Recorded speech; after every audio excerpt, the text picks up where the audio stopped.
Forbes peplis est une espèce très rare, prioritaire du livre rouge de la flore menacée de France.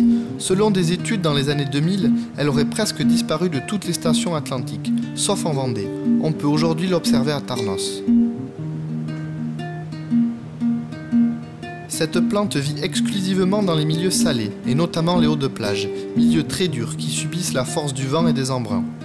C'est pour cela qu'elle possède de longues racines pivotantes, qui pénètrent jusqu'à 3 mètres dans le sable, lui permettant de se stabiliser. Le Forbe est une plante annuelle de 5 à 20 cm, dépourvue de poils et glauques. Les tiges, normalement au nombre de 4, forment des rameaux rougeâtres et épaissies à la base et au nœud. Elles sont étalées sur le sol, formant un cercle, et portent des feuilles charnues.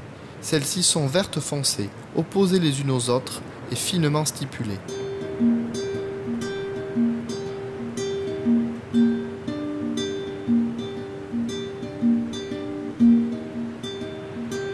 Le Forbe peplis est dite monoïque, c'est-à-dire qu'elle possède des fleurs qui ont les deux sexes.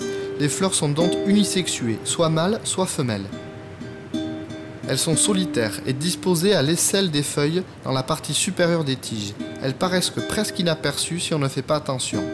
Mais ce sont bien les fleurs de l'Euphorbe que l'on voit.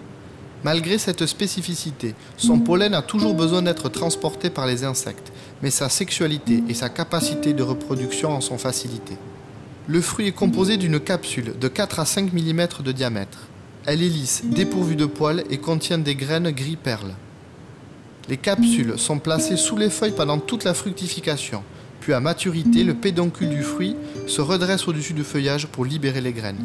Celles-ci tomberont au sol près du pied mère pour donner de nouvelles pousses. Pour arriver à survivre, le Forbe a su s'adapter aux conditions extrêmes. Pendant la période hivernale, elle se maintient sous forme de graines dans le sable, échappant aux tempêtes qui remanient les hauts de plage. En fait, elle réalise son cycle biologique en 6 mois, entre les marées d'équinoxe, c'est-à-dire entre le printemps et l'automne.